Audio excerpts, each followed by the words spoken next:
କୁକୁଡ଼ା ପିଲା ଅଛି ଦେଖ। ତିନିଟା ଫୁଟେଇଥିଲା, ଚାରିଟା ଫୁଟେଇଥିଲା, ଚାରିଟାରୁ ଗୋଟେ ମରିଗଲା, ମାଡ଼ି କରିଦେଲା।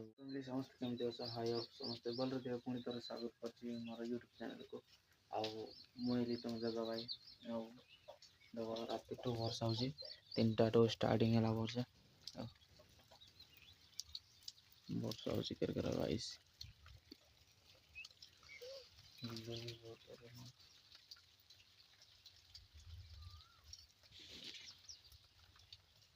ବିଜୁଳି ବି ବହୁତ ଜୋରରେ ମାରୁଛି। ଆଉ ଏଇଠି କୁକୁଡ଼ା ପିଲା ଅଛି ଦେଖ। 3ଟା ଫୁଟେଇଥିଲା, ଚାରିଟା ଫୁଟେଇଥିଲା, ଚାରିଟାରୁ ଗୋଟେ ମରିଗଲା, ମାଡ଼ି କରିଦେଲା କୁକୁଡ଼ା।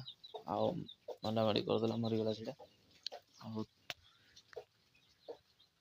ରାତି ଆଗ ନିଦ ନାହିଁ ଗାଇସ୍। ଆପଣ ପାଇଁ ମାନେ 3ଟା ବେଳରୁ ଷ୍ଟାର୍ଟିଂ ହେଲା ବର୍ଷା, ଘଡ଼ଘଡ଼ି ସବୁ। ପବନ ବହୁତ ଜୋରରେ ହେଲା ଫାଷ୍ଟ, ଆଉ ତାପରେ ବର୍ଷା ଷ୍ଟାର୍ଟିଂ ହେଇଗଲା। ଘଡ଼ଘଡ଼ି ବର୍ଷା ଷ୍ଟାର୍ଟିଂ ହେଇଗଲା। ଘରର ହାଲତ। ମୁଁ କାଲି ଆସିଲି ମାମୁଁ ଘରରୁ। ସିଆଡ଼େ ରହିଯାଇଥିଲି, କାମ ଚାଲିଛି ସେଥିପାଇଁ ବୋଲି। ଘରର ହାଲତ ପୁରା ଗଳି ଯାଉଛି ଗାଇସ୍। ଗଳୁନି, ସେ ସାଇଡ଼ରୁ ଜରୁଛି ପାଣି। ଝରକା ଅଛି ନା, ସେଥିପାଇଁ ଜରୁଛି। ଏଇଟା ଏମିତି ଏମିତି ପଡ଼ିଛି ସାମାନ ଯାକ ବହୁତ ଥିଲା। କାଲି ଆସିକି ଝାଡ଼ୁ ମରାମରି କଲି। ଏଇଟା ବି ଫିଙ୍ଗା ଫିଙ୍ଗି କରିନି ଦେଖ। ଏଇଟା ସବୁ ଉଇ ଖାଇ ଦେଇଛି, ଉଇ ଧରି ଦେଇଛି। ଏଇଟା ବି ପୁରା ଉଇ ଧରି ଦେଇଛି। ଏଠି ଚାଉଳ ଅଛି। ଆଉ ସୋ ଗାଇସ୍, ବହୁତ ଦିନ ହେଲା ଭିଡ଼ିଓ ବି ଆସୁନଥିଲା ମୋର। ମାନେ ଟାଇମ୍ ହେଉନଥିଲା ମୋତେ ଭିଡ଼ିଓ ବନେଇବା ପାଇଁ। କ'ଣ ପାଇଁ ମାନେ ମୋର କାମ ଥିଲା, ଆଉ ବହୁତ ବିଜିରେ ବି ଥିଲି ମୁଁ। ସାଡ଼ୁ ଖରା କାମ କରିକି ସାଡ଼ୁ ଘରକୁ ଆସିବାର ଆଉ ଟାଇମ୍ ମିଳୁନଥିଲା ଖରାକୁ। ଏବେ ତ ବହୁତ ଖରା ହେଉଛି ନା, ସେଥିପାଇଁ 2 ଦିନ ହେଲା ବର୍ଷା।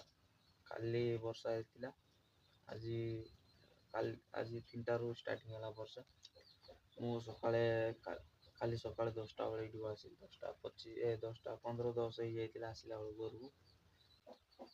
କରେଣ୍ଟ ଆସିବ କି ନାହିଁ ସେଇଟା ବି ଜାଣିନି। ବହୁତ ବର୍ଷା ହେବ ଆଜି, ଦିନ ଯାକ ବର୍ଷା ହେବ ଦେଖ ପୁରା।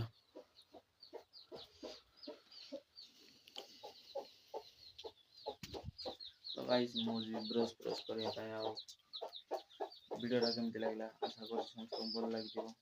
ଭିଡ଼ିଓ ଭଲ ଲାଗିଲେ ଲାଇକ୍, ସେୟାର, ସବସ୍କ୍ରାଇବ୍ କରିଦେବା। ଆଉ ଲାଇକ୍ କମ୍ପ୍ଲିଟ୍ କରିଦିଅ। ଭିଡ଼ିଓରେ ନେକ୍ସଟ ବ୍ଲଗିଂ ଭିଡ଼ିଓ ଜଲ୍ଦି ପକେଇବି। ଚାଲ ନେକ୍ସଟ ଭିଡ଼ିଓକୁ ମୁଁ ଏଇଠି